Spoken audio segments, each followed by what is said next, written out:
Well, welcome everyone, and thank you very much for attending this webinar. It's a great pleasure to be able to address you, particularly in the offices around the state in which you work. The main thrust of this presentation is really that we consider you full patrons of the library, and we want to make sure that you can access all of the resources and services that we offer to people who are on our campuses. And the rest is just going to be details of how to do that. So I'll get started sharing my screen. The rest of it will just be demonstration, but I wanted to make sure that you know I'm a real person. Say hello. And if at any time you have trouble hearing me, please put that into the chat box and Jody will alert me.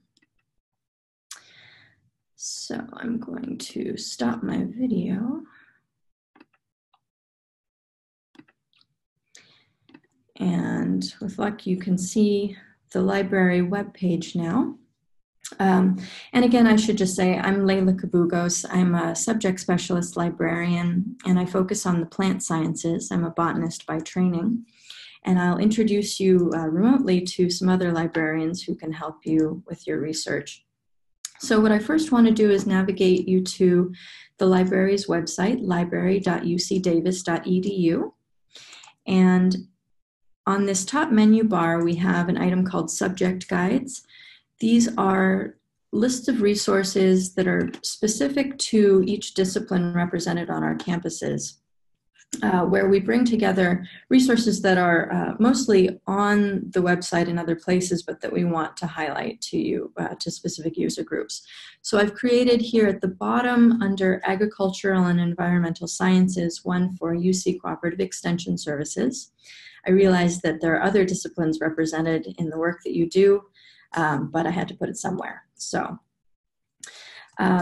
this is something that I will periodically update and that should live on our website indefinitely. And I won't go through all of the items here, but I just wanted to let you know that we do have information, for instance, on finding specific article databases, electronic book collections, and I'll breeze through these pretty quickly because I only have 20 minutes to present with you today. But I am more than happy to arrange for additional trainings, or you are always welcome to get in touch with me for an individual conversation by phone, or even by Skype or Zoom meeting, and of course to drop into the library at UC Davis in person. My contact information here is at the top right. And as I mentioned, I'm a subject specialist in plant sciences. I've also put this list of other subject specialist librarians up here who are more than happy to talk with you and specialize in post-harvest agriculture and viticulture and enology in particular, animal sciences, veterinary medicine. You can see the list of these friendly folks. I also work closely with librarians at UC Merced and UC Berkeley who have an interest in supporting the cooperative extension staff. So if there is a particular topic for a follow-on webinar that you'd like to see, please let me or Jody know, and we can try to arrange for that in the future. So this will be just a broad overview of some of the services that we think are pertinent to your needs, and particularly the intricacies of accessing them from your location. So the first thing I wanted to highlight is how to get your account set up if you haven't already done that with the library. And so one of the top items here under Connect with Library Resources is services for library users at remote sites. And if you cruise down to the bottom here, UC Davis, unless you're attached to a department on another campus, is going to be the provider of access to library resources for you. And so if you should try to get into our website and licensed resources using your Kerberos login credentials. If that doesn't work for you, please contact Bonnie Hain Anderson, and her email address is here at the bottom right. And that contact information, again, lives under services for users at remote sites. The other thing I wanted to talk about here is that we can lend books by mail to your office location. And so you would place an interlibrary loan request, and I'll show you a little bit more depth how to do that, and specify that you're a remote user in the notes field. And the lending library will mail to your office the item in question if it's longer than a book chapter, for instance. If it's an article or a chapter, it'll probably be scanned by the lending library and emailed directly to you within a week. Usually it's a day or two. And then if you're borrowing physical material, which can include musical scores, print media, microforms, not just books, you'll need to have somebody available to provide a signature on delivery, and then it'll be up to you and at your expense to mail that material back to the lending library. So a little extra step, but we do try to make print material throughout the UC system available to you that way. Okay, so I'm going to go back to the main guide. And another important access point is the virtual proxy network, or VPN.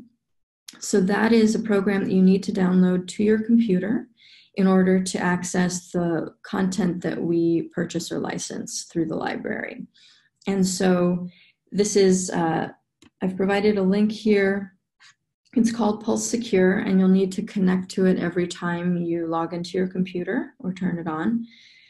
We have the downloads for Windows and for Mac, and a set of instructions that includes a code that's specific to the UC. So you'll have to follow those instructions in order to apply the code. And there is a dedicated technical support system for the VPN. Librarians are less able to help you. And so there's a set of frequently asked questions, and then a ticket system where you can ask technical questions about using the VPN. Okay, so that kind of housekeeping being out of the way, I also want to let you know that the shared library catalog of the UC system, if we go back to the main library webpage, is called Melville. You can search the UC Davis catalog, but to access material that's held throughout the system, you would want to search in the library, or the Melville catalog. And if you click on the advanced search, this is what the interface looks like. So it should be fairly familiar to you at this point. Keyword and title, field options. There are a bunch of other fields that can be searched. And then when you find the item that you want, there should be a interlibrary loan request button. And then you'd put in your library credentials. If you have any trouble with this or anything else, please get in touch with me or another librarian. We're happy to help you. Okay, so I'm going back to our subject guide. And I apologize that I'm just zooming right through a lot of this, but I want to cover a lot of ground and then leave plenty of time for questions. So other services that librarians provide, we are happy at any point, if you have a particular line of research or kind of literature that you're interested in finding, we're happy to have a research consultation with you. Jody's got a question. From Jeff, if I have Pulse Secure on my machine, do I still need the VPN, or do I already have it? That is the VPN, so you already have it. Thank you, Jeff. So research consultations, we also, if it's just a simple matter of you have a citation and you're unable to get a PDF of it, particularly if you've run into the trouble with our Elsevier negotiations and you're wanting some current journal article that from that platform, we have some information up top here on the main website, but we're also happy to help you navigate that process. So we are here for you. Another thing that I assume some of you may be doing is using Google Scholar to discover literature that you want to read. And so I just wanted to alert you to the fact that I've put on this subject guide, instructions for linking your library credentials to your Google Scholar settings, so that when you find articles of interest in Google Scholar, a Get the PDF button appears right next to the citation, and it will take you down a path to access the content through the library. I don't have the time to go through that step by step, but I just want to make you aware that it's there. And again, if you have trouble, let me know. So we briefly went into finding physical books. I also wanted to let you know that increasingly we carry a lot of electronic books, and those are most discoverable through the databases provided with our subscriptions. A lot of them also show up in the UC Davis catalog, and these licenses are going to be campus specific. So if you find something that you want in UC Berkeley's catalog, we can help you try to find access to it in another way. Jeff said it's a great webinar. Oh, I'm so glad. Thank you for that feedback. And so these all have a different look and feel depending on the vendor, but you should be able to recognize common fields in their database. And again, if you need any help searching, I'm happy to walk you through it.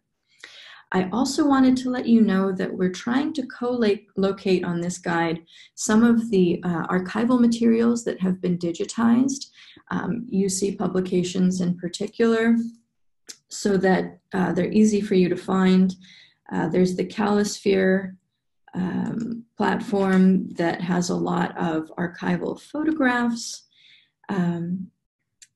and we have descriptions of some of the UC publications that have been digitized, some of which are housed in Internet Archive or HathiTrust.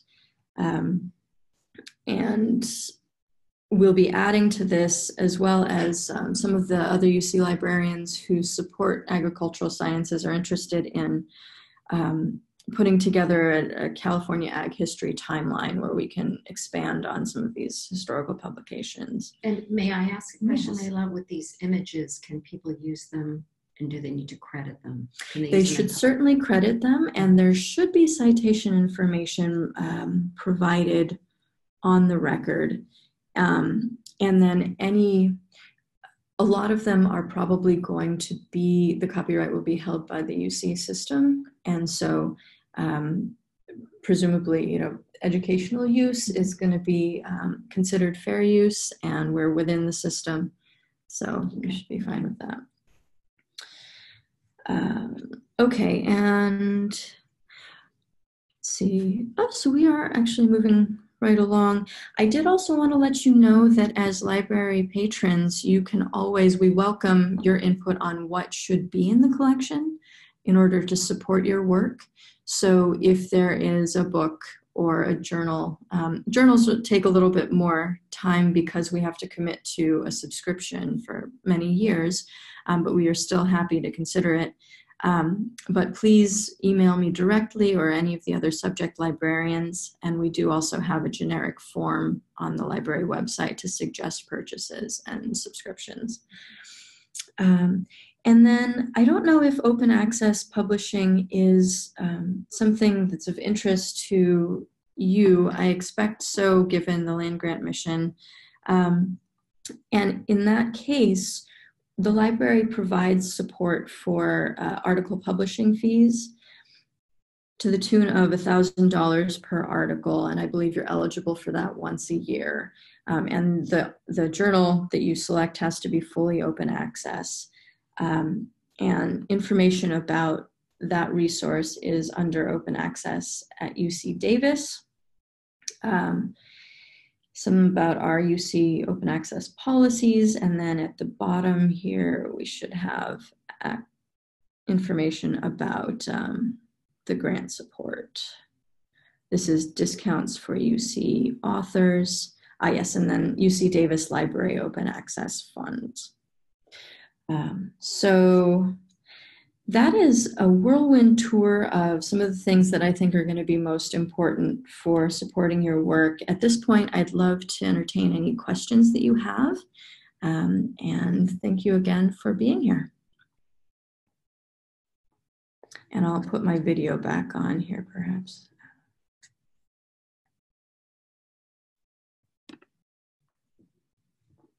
So do we have any questions? That was a whirlwind, and there's a lot to look there, so I would suggest people go back and just review those pages as soon as possible. Yes, it is perishable knowledge. Yes, perishable.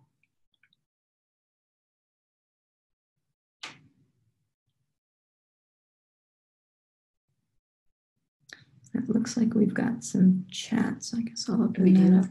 Yep.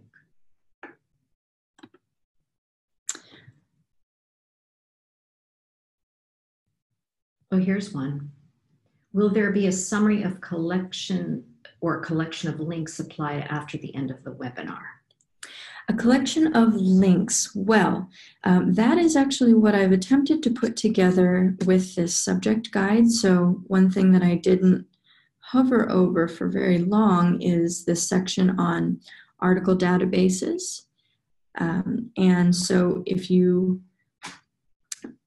these are the ones that I've kind of called out as particularly useful, especially for researchers in agriculture. Cab Abstracts, for instance, is the world's largest agricultural database. There's a lot of material that they've been digitizing that isn't available online elsewhere. So I definitely encourage you to use that if you're doing agricultural research. But up here, we also have a link to subject guides in other disciplines. So for instance, education, nutrition, some of the other disciplines that are represented in your work. We also have links on the main part of the guide to some of the other guides that my colleagues have put together, for instance, on forestry, which is more emphasized on the UC Berkeley campus. And yes, Katrina, thank you for that suggestion. If it's possible, Jody, I'd love to see a link somewhere on use cooperative extension. I think Katrina might mean the one that you showed us. Katrina, do you mean? Oh, there it is. Kamiar added that. Yes, that is the link. And I'm just trying to find where I've put the other guide links.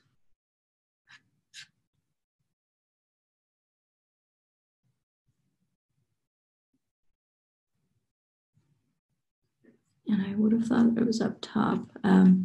So if I haven't provided that here, I will make sure I do that. For instance, the forestry guide from UC Berkeley, and there's a guide to archival resources that the folks at Merced have put together as well. Okay, let's see if there are other questions. So Annika, did that answer your question about links? And certainly if there are other kinds of resources that you're not seeing represented on this guide that you're curious about, I'm happy to talk to you about that and add them.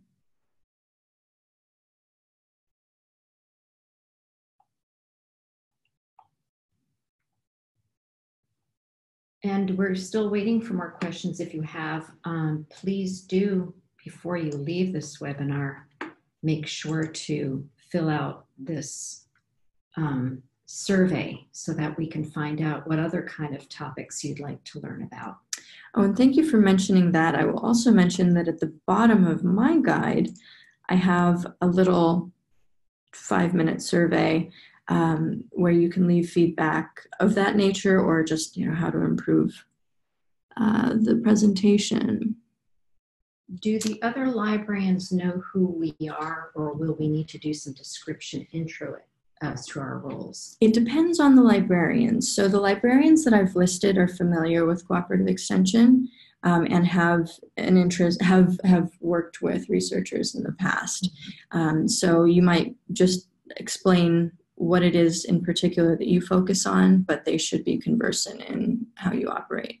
And then is there a list somewhere of journals that are fully open access. I'd like to use open access more, but it's tough to find fully open journals that have my subject matter focus, and therefore I'm currently ineligible for the supplementary publication funds. Yes, okay, so there are a couple of ways to do that, and thank you for the question, Rebecca, because I'm also very interested in seeing that more. The Directory of Open Access Journals is one resource that brings them all together.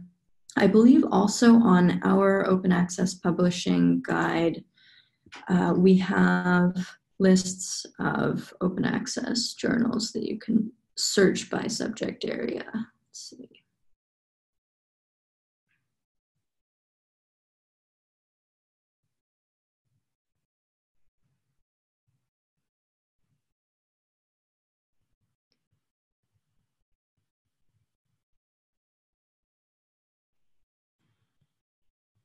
Okay, so here's under OA publishing discounts, there's a list of journals that offer a discount to UC authors, but that doesn't completely get rid of the APC. I had hoped that actually under the Open Access Fund link, we would have links to eligible journals as well. Let's see. Is my publication eligible?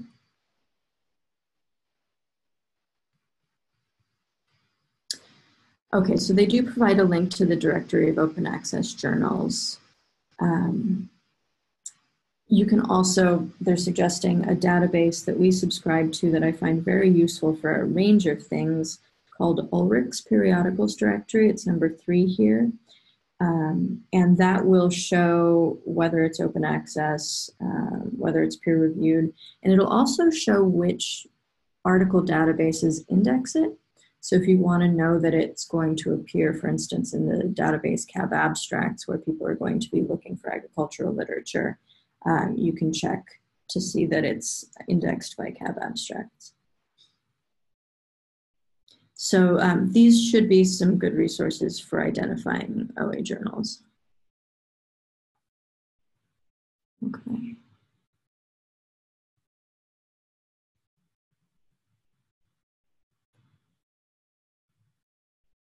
Any other questions for Leyla?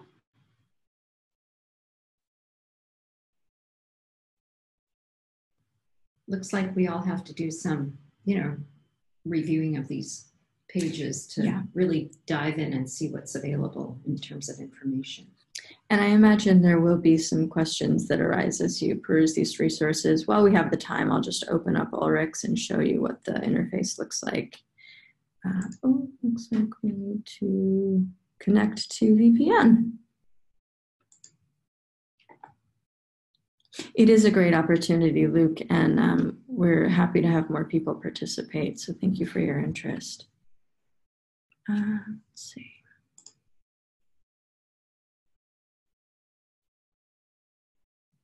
We need to install Pulse Secure on this machine.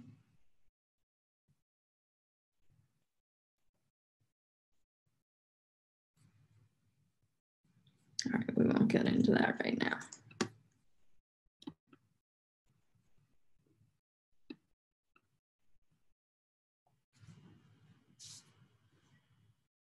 Yeah, it looks like people are happy with what they're hearing overall.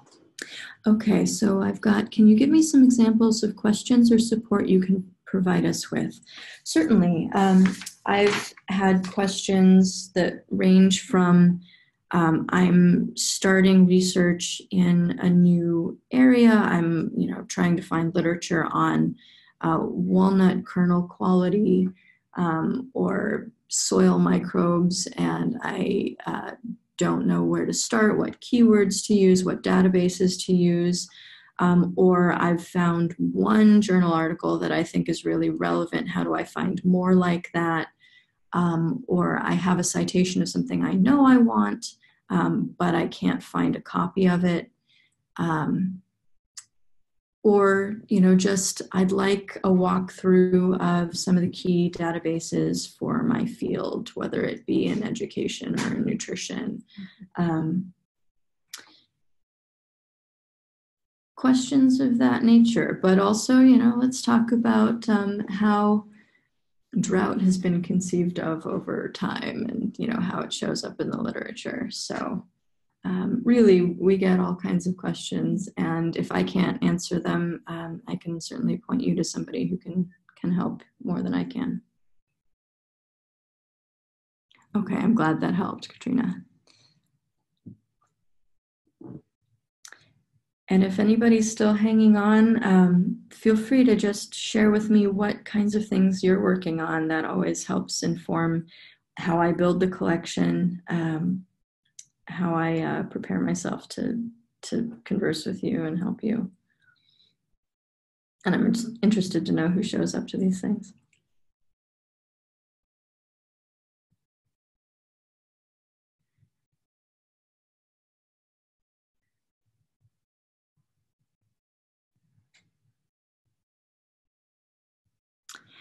Yes, Kamyar, what kinds of research or what kinds of subjects are you researching? Those are both really good multidisciplinary discovery tools. Agriculture, natural resources, AgriCon. Absolutely. So definitely Cab Abstracts and some of the other databases that I've put on this guide. There's actually also a guide for AgriCon on the subject guide list. So let me go back to our main website and subject guides.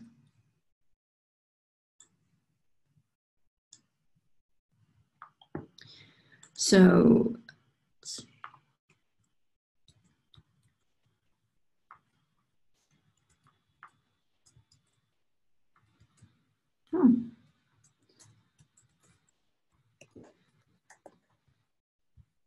Oh, here we go. Agriculture. It's under social sciences, not under agriculture. And the librarian who supports AgriCon is a gem. So if you ever need something specific, feel free to get in touch with Adam. But he's highlighted some of the key databases in your field there. And Nicole works with youth. Yes. And so are the youth doing research, or you're wanting to do research on working with youth?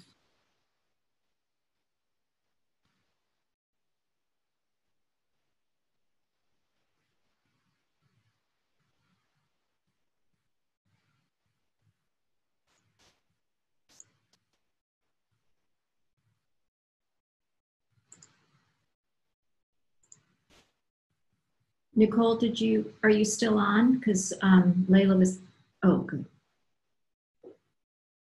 Okay. Got it. Yeah. And so, yes, you can tell them that in a lot of these specialized databases, the content is vetted either on the journal level or the article level by librarians in a lot of cases. And so it takes some of the burden of evaluating the quality of the material off, although we should always apply our academic judgment when we're reading something. Okay. And there's Ms. Gutierrez, who's talking about being a nutrition educator in Butte County. Okay. Childhood obesity and health.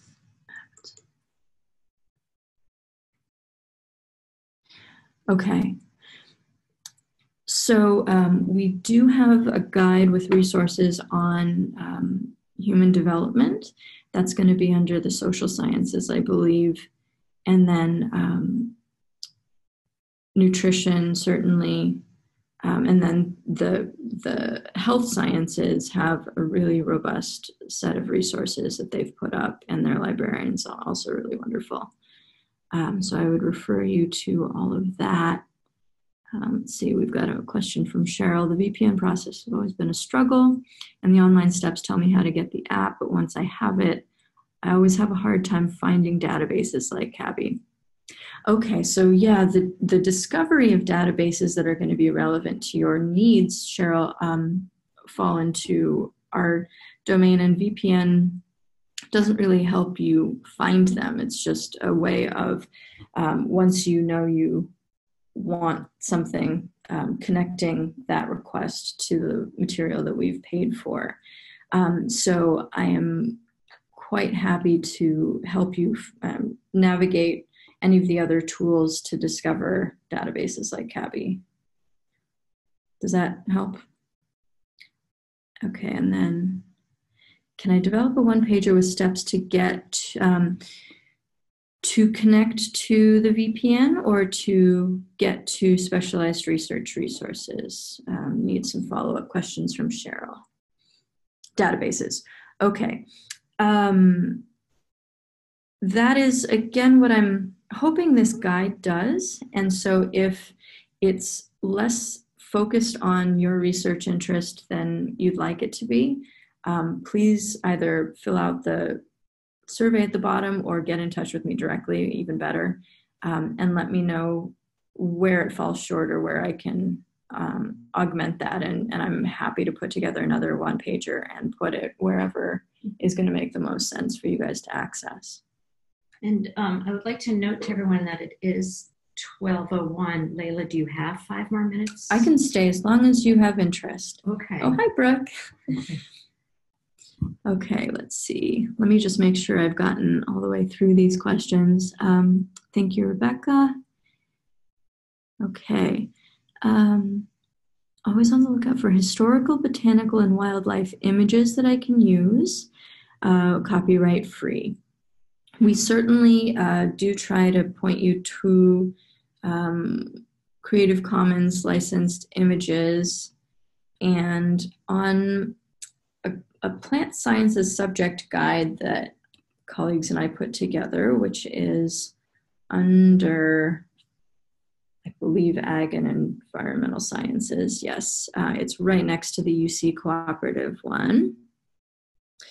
I do have a section on data and images. So you may already be aware of some of these image galleries, but these would be the ones that would most readily kind of focus on plant subjects. And if you're having trouble finding what you need there, Brooke, I'm happy to work with you. Oh, great. It's always good when we can show you something new. I find new things every day.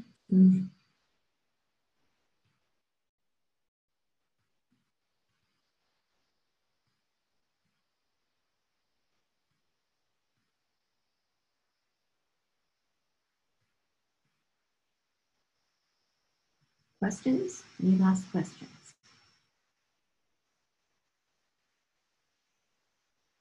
And I believe that this is being recorded and it'll be available if you want to return to it.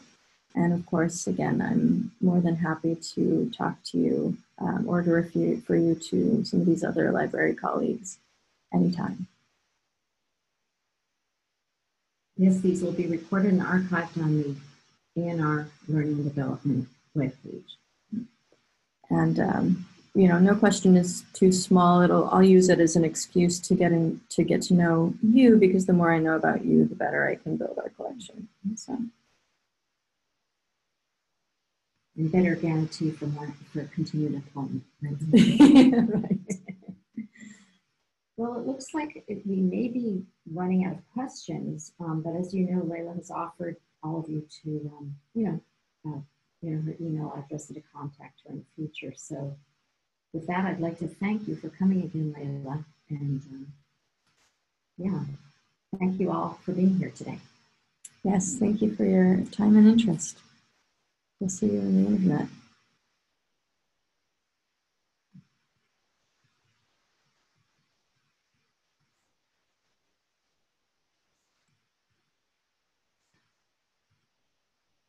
Okay.